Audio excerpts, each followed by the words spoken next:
아울렛에 가서 내가 살 수 있는 건데 왜 기회를 박탈하냐, 유통시장을 흐리는 미꾸라지 분이라고 생각하는데, 일단 사람들이 리셀이라고 생각하면 다 비싸게 산다고 생각을 하는 것 같아요. 원래 정가가 있었는데 이 가격보다 중간상이 떠가지고 비싸졌다.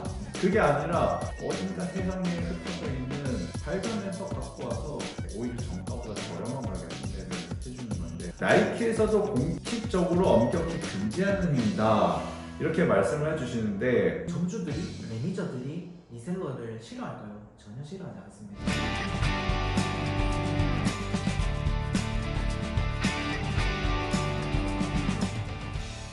안녕하세요, 벼락슈터입니다. 오늘은 그동안 저한테 가장 많이 관심을 가져주시고 아껴주셨던 영상, 돈탐구에서 나왔던 영상을 보고 의견을 나눠보는 시간을 갖도록 하겠습니다. 리셀, 그 리셀의 개념은 뭐고, 정말 리셀이 나쁜 건지, 리셀을 정말 잘하고 계시고 중개 플랫폼 크림에서 많은 판매를 이루고 계시는 톰 사장님을 모시고 오늘 리셀에 대해서 한번 제대로 다뤄보도록 하겠습니다. 리셀업 2년차 들어가고 있는 활동명 톰 사장으로 활동하고 있는 97년생 주정훈이라고 합니다. 최근에 저희 채널에 나와서 영상을 찍으셨는데 사람들이 많이 놀랐던 것 같아요. 리셀 이런 거를 해가지고 어떻게 그렇게 많이 벌지? 좀 더 궁금해하시는 분들을 위해서 저희가 댓글을 읽어보면서 의견을 나눠보도록 하겠습니다. 자, 먼저 첫 번째 댓글이네요.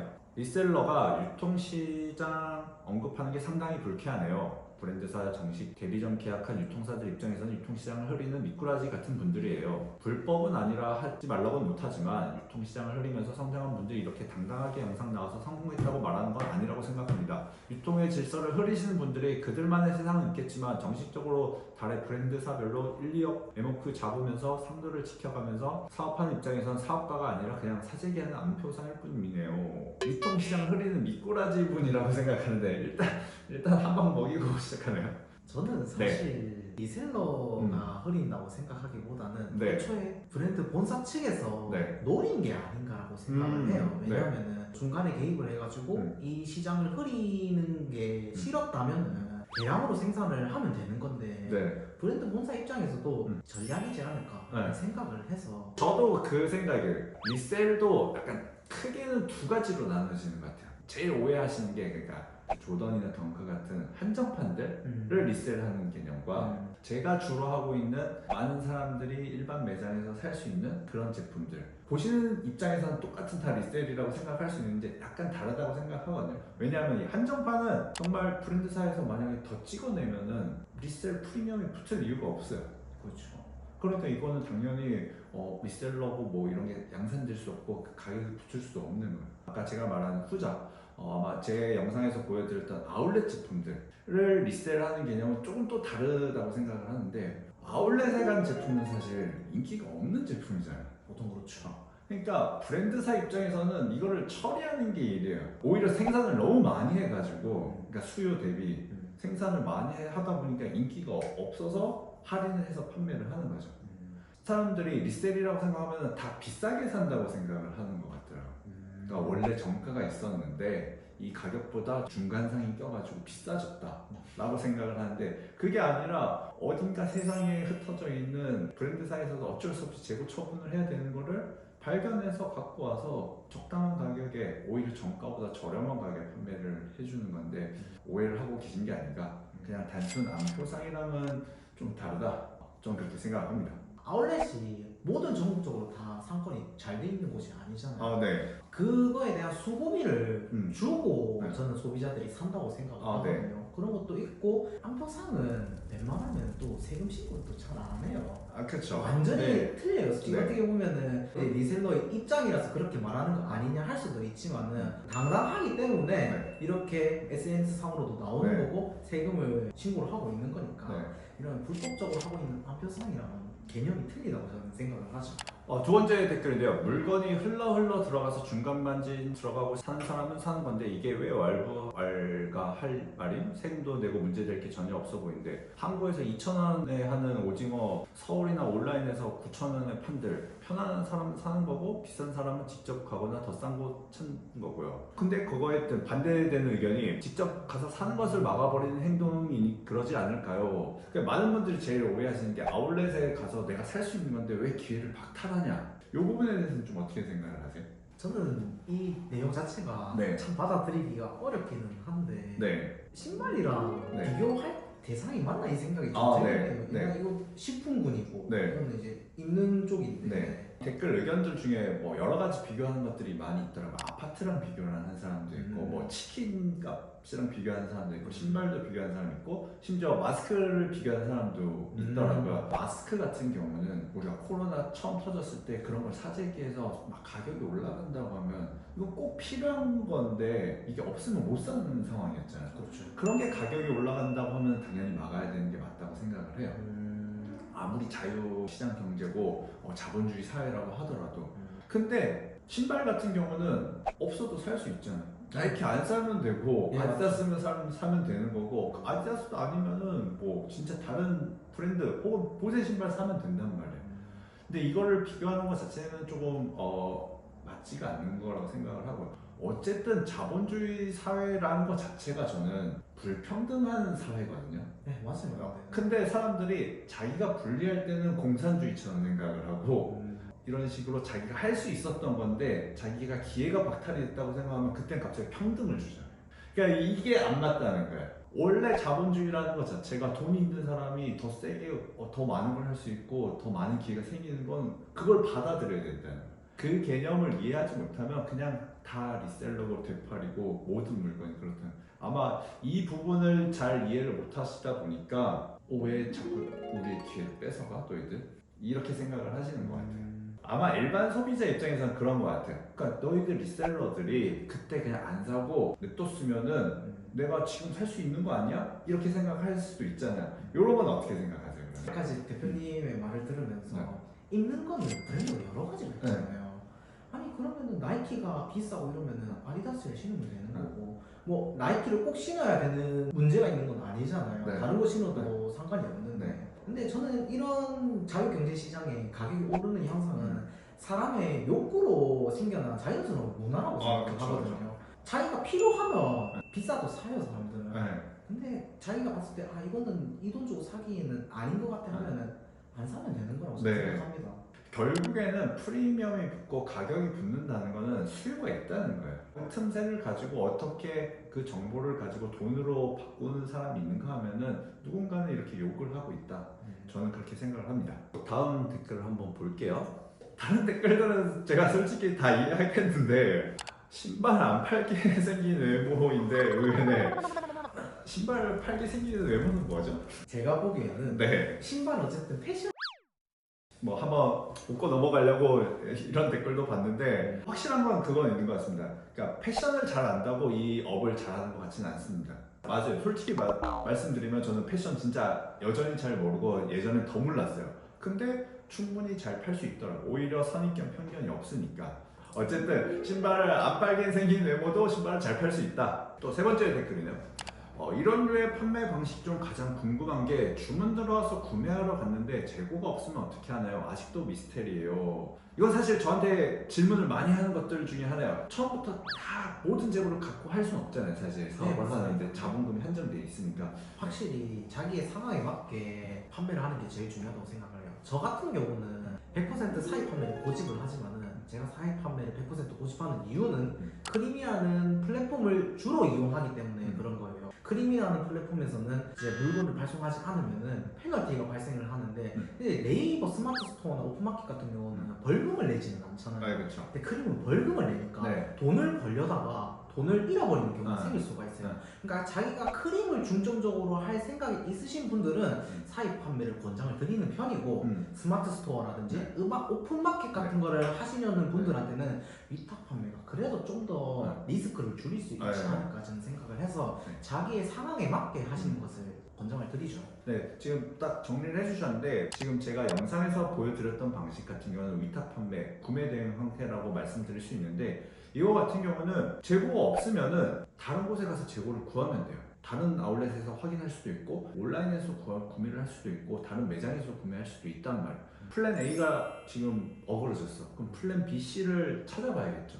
직접 해보신다고 하면은 충분히 다 해결해 나갈 수 있는 부분이 아닌가. 여기서 조금 해결 방법을 하나 알려드리자면 그 이제 중간 다리 역할을 하시는 분들이 있어요. 네. 저 같은 경우는 상권이 좋지 않으니까 아울렛에 대한 그 물건 재고가 별로 없다 보니까 타 지역에 있는 경기권에 있는 지역에 있는 분 중에서 그거를 중점적으로 중간다리 역할 하시는 분들이 있어요. 그분들한테 내가 이 물건 주문 들어왔으니까 너가 거기서 보내줘 라고 해줘가지고 그런 중간다리 역할 하시는 분들도 있거든요. 이것도 활용하면 좋은 방법이라고 생각합니다.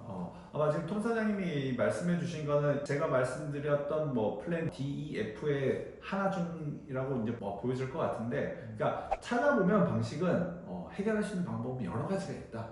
네, 또 다음 댓글. 애초에 리셀은 나이키에서도 공식적으로 엄격히 금지하는 행위인데 왜 싸우는지 모르겠네. 저렇게 한꺼번에 사면 소비자는 질 좋은 상품을 저렴하게 구매할 기회가 사라지는 거고, 브랜드에서는 싸게 팔아줬는데도 신지도 않고 이득만 몇 배, 몇십 배 가져가고 파는 리셀러들 때문에 질 대비 상품 가격이 훨씬 오른 상태로 소비자들에게 가니까 브랜드 가치는 점점 떨어지게 됨. 이 생태계 교란종 리셀러들을 우리가 이해해줘야 하는 거냐? 일단 하고 싶은 말이 많은데 잠깐 참고 통 사장님 의견을 한번 먼저 들어보겠습니다. 저는 일단 여기서 바로 꽂히는 말이 뭐냐면은 브랜드의 가치가 점점 떨어진다고 얘기를 했어요. 저는 오히려 브랜드의 가치가 올라간다고 생각을 하거든요. 어쨌든 품귀 현상으로 인해서 그 브랜드가 언급이 많이 되잖아요. 저는 오히려 브랜드의 가치가 상승이 된다고 생각을 해요. 급이 다르지만은 롤렉스 같은 경우도 이 사람들의 경제적 여유가 옛날에 비해서 많이 올라왔기 때문에 조금만 무리하면은 롤렉스 정도는 살 수 있어요. 근데 롤렉스에서 방침을 무한정 찍어내지 않기로 했잖아요. 그게 어떻게 보면 브랜드의 가치를 올리기 위해서이잖아요. 근데 이것도 결국에는 이 리셀러들이 이런 걸 사면서 품귀 현상이 올라가기 때문에 브랜드의 가치도 같이 올라가는 거라 저는 생각을 해요.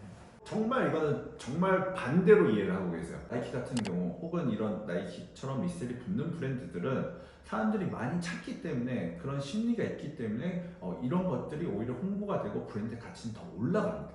그리고 한 가지 더 이제 말씀을 드리면 나이키에서도 공식적으로 엄격히 금지하는 행위다 이렇게 말씀을 해주시는데 여러분들이 생각하기 나름일 것 같아요. 그러면은 만약에 삼성전자에서 너희들 핸드폰 하나씩만 사? 절대 2개 사서 하나는 중고나라나 당근에 팔지 마? 라고 하면 그거 그대로 따르실 거예요? 아니잖아요. 나이키는 그냥 일개 회사일 뿐이에요. 근데 거기서 뭔가 금지한다? 라고 해가지고 그거를 못하는 건 아닙니다. 만약에 우리나라의 법에 어떤 뭐 신발을 한 사람당 하나씩만 사야 된다. 그러면은 당연히 문제가 되겠죠. 그리고 오히려 진짜 문제가 되는 거는 나이키가 아닌 나이키랑 비슷하게 생긴 제품을 만들어낸 사람들이 그걸 아무렇지도 않게 온라인에서 유통하는 게 그게 진짜 문제죠. 리셀을 금지한다는 것 자체가 저는 나이키에서 그냥 액션하는 척만 한 거지 실질적으로 절대 리셀을 막지 않아요. 이제 나이키뿐만 아니라 모든 브랜드를 파는 매장 입장에서는 일반 소비자들로만 매출을 일으키지 않아요. 업자들이 있어요 분명히. 점주들이 매니저들이 리셀러를 싫어할까요? 전혀 싫어하지 않습니다. 왜냐하면 본인의 매장의 매출을 책임져 줄 수 있는 수단이거든요. 근데 리셀러들이 너무 무리하게 요구를 하는 거예요. 물량을 다 빼달라, 가격을 좀 싸게 해달라, 이런 게 싫은 거지. 자기의 조건과 이제 이 리셀러의 조건이 부합하면은 엄청 좋아합니다. 얘기에 이어서 아마 이 댓글을 같이 보면 좋을 것 같습니다. 아울렛 입장에서는 안 좋은 고객이네요 라고 생각하는데 바로 지금 말씀하신 거에 딱 일맥상통하는 내용일 것 같아요. 아울렛에서 안 좋아할까요? 많은 분들이 일반 고객으로 어떤 모든 시장이 돌아간다라고 생각을 하시는데 사실 일반 고객이랑 이런 B2C랑 B2B랑 비교했을 때 B2B가 훨씬 더 큰 시장이란 말이에요. 모든 거를 B2C로 팔려면은 뭐 교환 반품까지 다 처리해주고 하려면 오히려 더 귀찮은 일이에요. 근데 B2B로 많이 팔 수 있다? 내가 물건이 아울렛에 물건이 한 1000족이 들어왔어요. 근데 일반 고객한테 팔려면 1000명한테 팔아야 되고 실제 교환 반품까지 하려면 1200명한테 팔아야 되는데 그 기간이 2달이 될 수도 있고 3달이 될 수도 있어요. 근데 만약에 어떤 업체에서 이걸 한 번에 1000족을 사가요. 그러면 하루 안에도 끝나는 거예요. 내가 재고를 가지고 2달, 3달 동안 이 자금을 돌려야 되는데 그게 하루 안에 끝난다? 그러면은 당연히 아울렛 입장에서 좋아하겠죠. 그러니까 이 부분은 아마 사업을 안 해보셔가지고 재고를 사입을 안 해보셔가지고 이렇게 오해를 하시는 것 같아요. 이런 애들이 수도권 제품 쓸어 가니까 지방까지 재고가 안 가는 겁니다. 한정된 재고만 가끔 들어오는데 수도권 위주로 뿌리고 필요한 사람만 가져가면 재고가 남을 테고 다음 입고 때는 지방까지 내려옵니다. 좀 늦어도 살 기회가 생기는 거죠. 구매 대행과는 다른 게 구매 대행은 다른 판매점과 계약을 해서 재고를 빨리 받아오거나 말 그대로 구매 대행이라 자기가 대신 사서 보내주고 수수료 받는 건지 저렇게 재고 쌓아두고 프리미엄 픽업하는 게 아닙니다. 다들 구매 대행이라는 탈을 쓴 사재기이고 립셀러 안표산입니다. 이건 제가 먼저 좀 의견을 한번 드려볼게요. 수도권에 왜 물건이 많이 풀릴까요? 그리고 지방에는 왜 물건이 안 갈까요? 당연히 수도권에 사람이 많고 수요가 많으니까 사업하는 사람 입장에서 산속에 가서 물건을 많이 배정할까요? 아니면 정말 사람들이 많이 모이는 뭐 명동, 강남에 물건을 많이 뿌릴까요? 당연히 명동, 강남에다가 재고를 더 많이 갖다 넣고 할 수밖에 없죠. 지방이 뭐 산속이라는 건 아닌데 오프라인만 있는 게 아니에요. 물건은 온라인도 있어요. 네. 이제 밑에 있으신 분들은 오프라인에 대한 메리트가 없어도 이 사업을 절대 할 수 없는 게 아니에요. 온라인도 있기 때문에. 네. 너무 막 수도권 지역에만 좋은 물건이 몰빵이 된다 해가지고 이거에 대해서 나쁘게 바라볼 필요는 없다고 생각을 해요. 제가 수도권에 있는 아울렛을 위주로 이렇게 설명을 드리다 보니까 그렇게 오해를 하시는 것 같은데 이 사업을 유지하는 데 있어서 절대 아울렛이 전부는 아니고요. 그리고 말씀하신 것처럼 온라인으로도 이 사업을 유지를 할 수 있다. 그 다음에 또 한 가지 바로 잡아야 드려야 되는 게 구매 대행이 판매점과 뭐 계약을 해서 재고를 빨리 받아오는 게 절대 아니거든요. 그 매장과 뭔가 판매점과 계약을 맺어서 하는 게 아니라 그냥 상호 신뢰 관계에서 이 사람이 물량을 어느 정도 소화할 수 있다. 이런 부분에 있어서 그렇게 물건을 배정받고 하는 거지 절대 계약을 맺어서 하는 건 아닙니다. 보면은 이런 리셀 사업 자체가 포화 상태라서 시장이 끝물로 기존에 하던 분들이나 유지가 가능하지 신규자는 뭐 사업 유지가 힘들다 그리고 이런 걸 공개하는 게 좋은 건지 모르겠다 막 이런 식으로 얘기를 하는데 이 댓글이 쉽게 얘기를 하면은 레드오션이라는 얘기를 들어보잖아요. 그렇죠. 저는 사람들이 그 레드오션을 부정적으로 바라보는 게 조금 이해가 안 가요. 그만큼 시장이 크기 때문에 경쟁자가 많이 유입이 되는 건데 여기서도 내가 실력이 있고 어느 정도 잘 따라간다면은 충분히 돈을 벌 수 있는 거라고 생각하거든요. 그렇다고 해가지고 블루오션을 찾기가 쉽냐? 전 그것도 아니에요. 블루오션을 찾다가 시간 다 버릴 거예요. 그럴 거면 차라리 내가 이 레드오션이라도 잘할 수 있을 것 같다 생각하면은 그냥 빨리 뛰어 들어가지고 돈을 버는 게 훨씬 더 낫다고 저는 생각합니다. 진짜 좋은 말씀 해주셨는데 우리가 블루오션을 찾았다고 하면은 사실상 그리고 그게 초보자라고 하면은 아마 그건 사기일 확률이 높습니다. 네, 맞습니다. 사실 블루오션이라는 건 없어요. 다 레드오션이에요. 오히려 이 레드오션에서 어떻게 기존 사람들과 차별점을 가져갈까 이런 거에 대한 고민을 하고 혹은 차별점을 못 찾았다고 하면 그냥 틈새 시장에서라도 내가 먹을 수 있는 파이가 얼마나 될까 이거에 대해서 고민을 해야지 끝물이라고 생각하면은 치킨집도 끝물이고 카페도 끝물이고 다 이 세상에 있는 건 모든 게 끝물이에요. 온라인 시장도 마찬가지예요. 여전히 뭐 스마트 스토어 이런 거 솔직히 난다 긴다는 사람들 다 들어왔는데 여전히 또 잘 되는 사람 잘 된다는 거.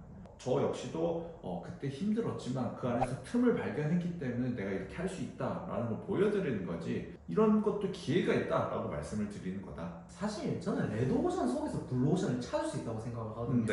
그러니까 이제 리셀을 하면서도 경쟁자가 많지만은 남들과 다른 종목을 들어가면서 수익화를 발생을 시키는 거고 그리고 이런 리셀업을 이 SNS상으로 공개를 한다고 해가지고 내가 먹을 파이가 작아진다? 저는 절대 아니라고 생각하거든요. 이런 이제 정보성 컨텐츠를 제공을 한다고 해가지고 사람들이 무조건 할까요? 전 아니라고 생각하거든요. 토익 학원을 갔었는데 이제 수강생이 100명이었는데 일주일 지나갈 때마다 절반씩 사라져요.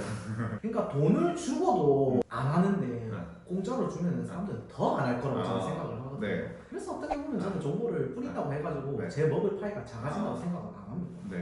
그 영상 전체적으로 많은 의견들이 있었는데 바로 잡고 싶은 부분들 브랜드 유통이라는 사업을 접근하게 되면 어떤 식으로 접근을 해야 될지 혹시라도 좀 더 궁금하신 사항이 있다라고 하면은 댓글로 남겨주시면 좀 저나 톰 사장님이 답변을 드리도록 하겠습니다. 그리고 추가적으로 톰 사장님이 아마 이 영상이 나갈 때쯤에는 무료 강의를 또 한번 준비할 예정이니까 이 브랜드를 통해 좀 더 관심이 있으시다 하면은 무료 강의 신청해 주시면 더 좋을 것 같습니다.